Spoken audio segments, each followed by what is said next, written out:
I think what is happening on our press freedom front is certainly something that is quite disturbing, given the history of Ghana when it comes to press freedom. Over a certain period of time, we were either second, third in Africa, and in fact, in 2018, we were number one in Africa. So to now get to a situation where globally we are ranked in the 60s, it's something that is certainly a worrying development. And it is also particularly so because, to a large extent, the state of your press freedom reflects the state of your democracy. And so if you have a situation where press freedom is deteriorating, then certainly what is happening is that in terms of the quality of your democracy, there is also something fundamentally going wrong. I think the reasons why Ghana is doing quite bad on press freedom over the last couple of years, the reasons are quite many. You've cited the application of the law on publication of false news. But I would fundamentally say that the problem is because we have a government that has been living in some self-denial. You present the facts and it is denied. And one can make mention of a number of instances. So we kept warning, we kept ringing the alarm bells that, look, press freedom conditions are getting bad in the country. And this was way back in 2019, that we need to begin to do something about our press freedom conditions. We were repeatedly told, no, that is not the case. To a point where the president himself now decided to reduce the whole issue to a debate about whether or not journalists can be criticized.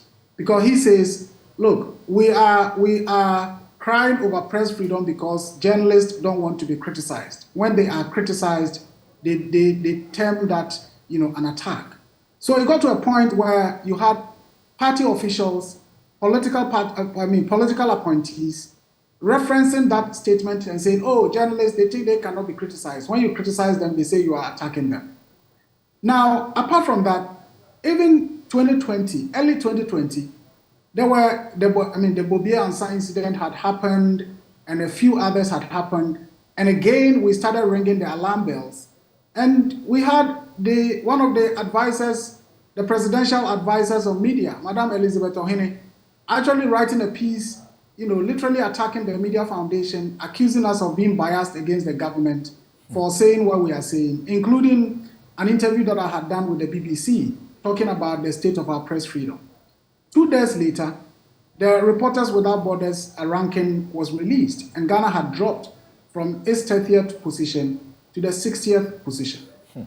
Now, when that happened, the expectation for me was to say, look, what can we do as a country? Let's accept what has been reported and then diagnose the problem and take steps to remedy the situation. What did we hear? We heard government officials talking about, oh, the drop was because they had changed methodology. Oh, they said it was the economy that was the problem. As if the methodology that was used for Ghana was different from what was used to put Burkina Faso, put Sierra Leone, put the Gambia, put Cote d'Ivoire ahead of us. It was the same methodology that was used. And to talk about the economy, certainly Ghana's economy, yes, we are in difficulties, but the media economy in Ghana cannot certainly be compared to the situation in places like Sierra Leone, the Gambia, Burkina Faso, which has far smaller economy that can support the media. So the problem really is about a government that is not prepared to, accept the facts and then we deal with it. But something, the last point I would want to say is that, and I would just basically want to repeat what President Akufo-Addo said, then candidate Akufo-Addo, in 2011, when the law on publication of false news had been used to invite Ato Kwame Nadazi, then with Multimedia Group, and Nana Adumako Befi, who had claimed on top radio that the fire incident at former President Rawlings' house was an incident of arson. So these were the two incidents that the police had gotten involved. But in relation to those two incidents, President Akufo-Addo said, and I quote him, that despite the repeal of the criminal and seditious libel laws, media freedom is threatened by some of the arcane laws still in our statute books. Then he says, this has become particularly apparent since the government of the National Democratic Congress assumed office in January 2009 after winning the 2008 general elections. Bereft of the convenient tools of criminal and seditious libel laws, the ruling government has had to comb through the criminal code to seize upon the offense of offensive conduct conducive to breach of the peace and the sister offense of publication of false news likely to cause fear and alarm to the public.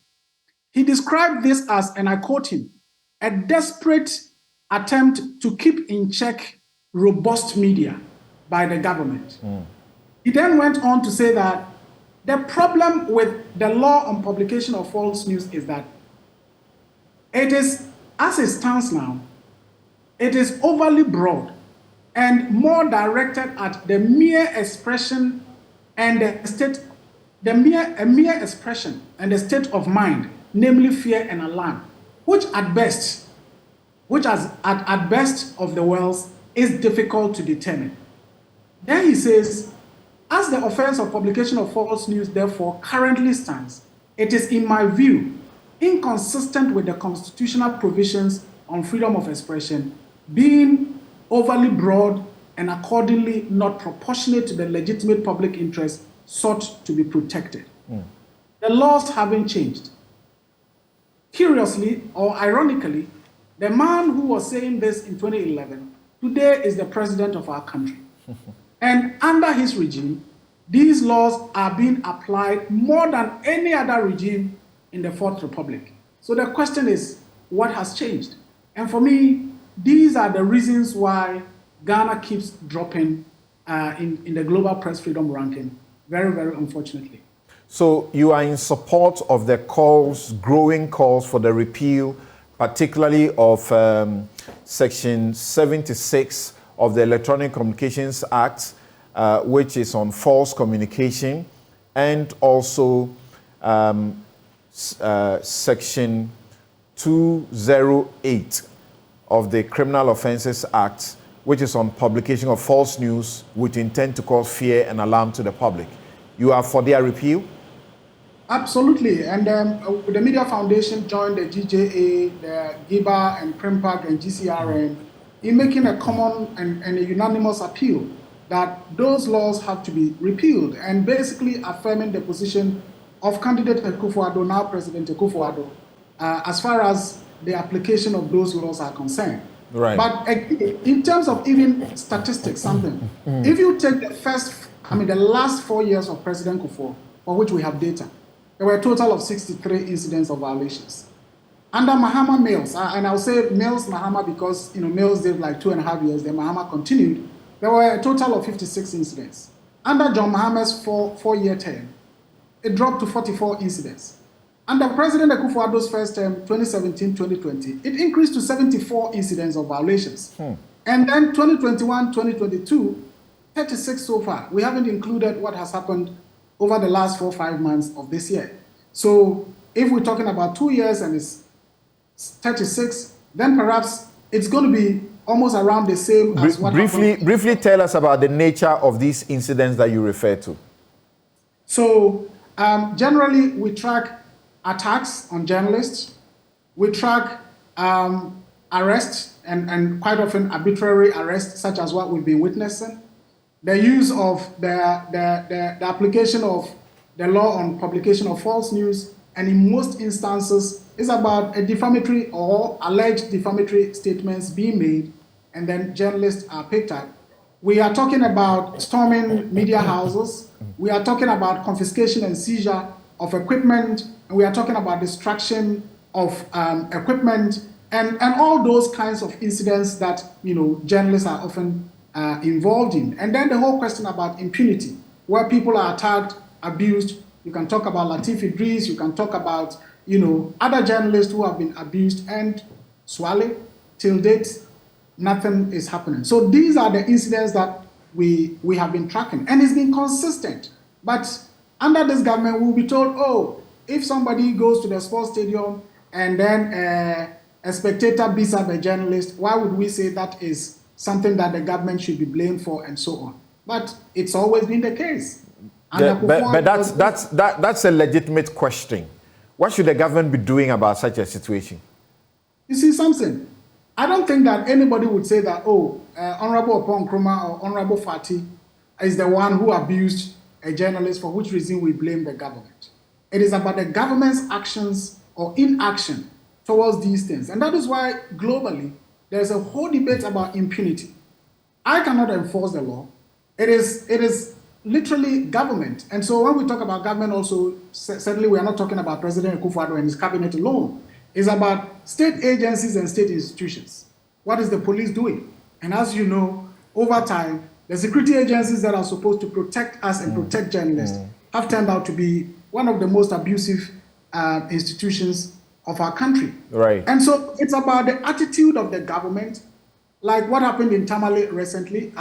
The ministry has condemned the incident. Yesterday, I read that the IGP has given an assurance that actions are going to be taken. Yes, those are the steps that you want a government to take to ensure that, or to demonstrate that it is really serious about the issue of protecting the media and press freedom for that matter.